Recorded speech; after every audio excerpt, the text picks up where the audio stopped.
मैं colonel Sophia Qureshi और मेरे साथ विंग कमांडर व्योमिका सिंह आज आपको 6 से 7 मई 2025 की रात 1:05 से 1:30 बजे के बीच भारतीय सशस्त्र बलों द्वारा अंजाम दिए गए ऑपरेशन सिंदूर के बारे में जानकारी देंगे।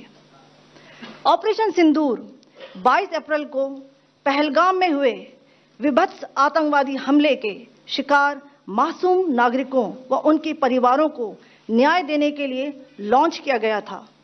इस कार्रवाई में 9 टेररिस्ट कैंप्स को टारगेट किया गया और पूरी तरह से इसे बर्बाद किया गया। पाकिस्तान में पिछले 3 दशकों से टेरर इंफ्रास्ट्रक्चर का निर्माण हो रहा है।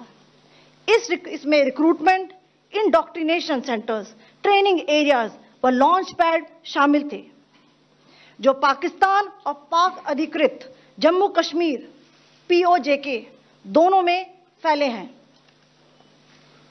Operation Sindoor was launched by Indian Armed Forces to deliver justice to the victims of Pahalgam terror attack and their families. 9 terrorist camps were targeted and successfully destroyed. Over the last 3 decades, Pakistan has systematically built terror infrastructure. It is a complex web of recruitment and indoctrination centers, training areas for initial and refresher courses, and launch pads for handlers. These camps are located both in Pakistan as well as Pakistan-occupied Jammu and Kashmir areas. Some of the well-known training camps are located, as you can see on the screen. They are distributed from Savai Nala in the north, counting to approximately 21, ending at Bhagalpur to the south.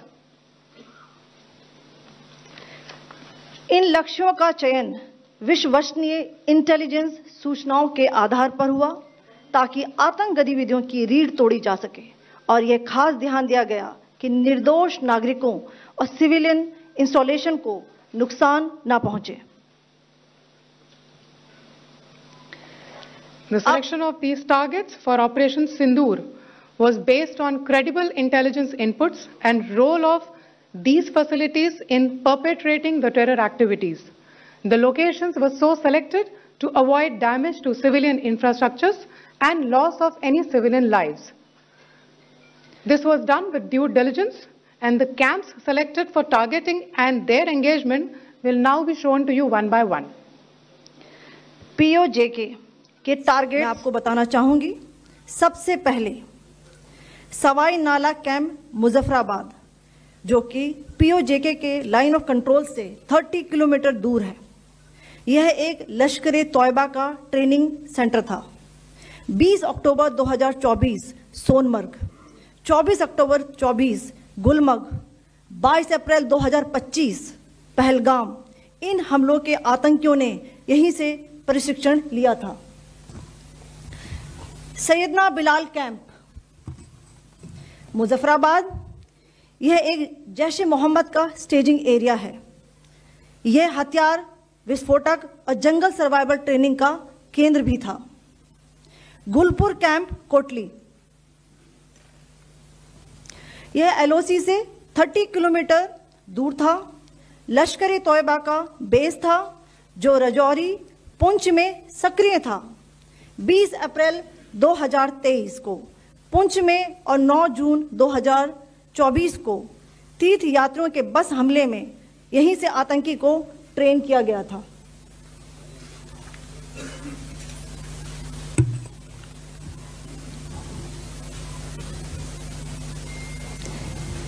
Barnala camp बिम्बर, यह LOC से 9 kilometre दूर है। यहाँ पर हथियार, handling, IED व जंगल survival का प्रशिक्षण केंद्र था। अब्बास कैंप कोटली,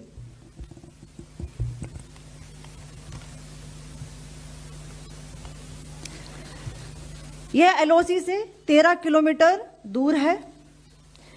लश्कर-ए-तौयबा का फिदाइन यहाँ तैयार होता था। इसकी कैपेसिटी 15 टेररिस्ट को ट्रेन करने की थी।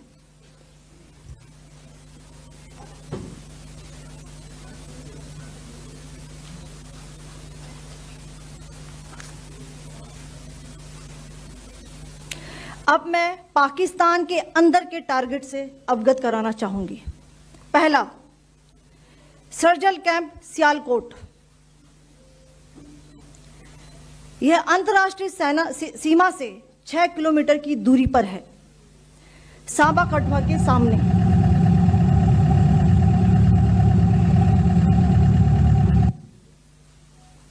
मार्च 2025 में जम्मू एंड कश्मीर पुलिस के 4 जवानों की जो हत्या की गई थी, उन आतंकवादियों को इसी जगह पर ट्रेन किया गया था।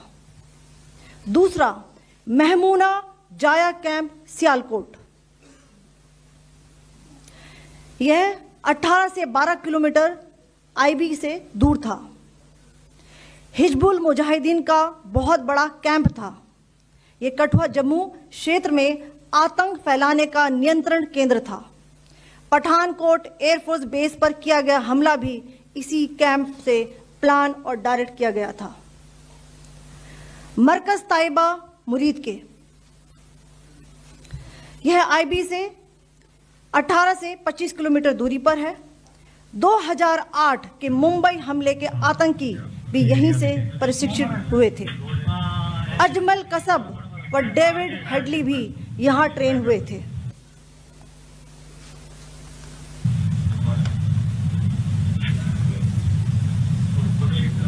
आगे दूसरा आया।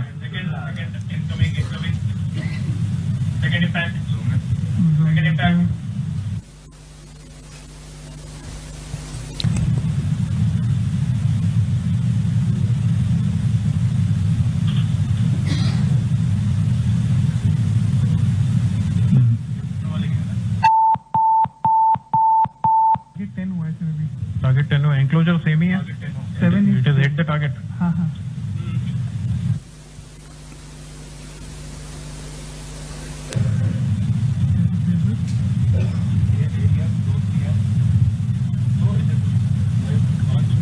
आ गया सर, इम्पैक्ट।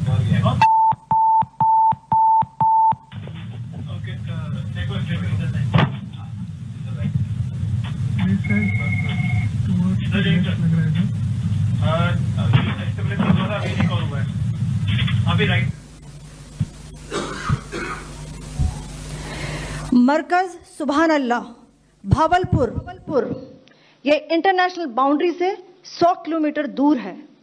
जैश ए मोहम्मद का मुख्यालय था।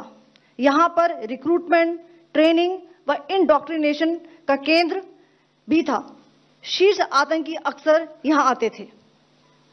मैं आप सबको बताना चाहती हूं कि किसी भी सैन्य ठिकाने का निशाना नहीं बनाया गया और अभी तक किसी तरह की नागरिक क्षति की रिपोर्ट नहीं है।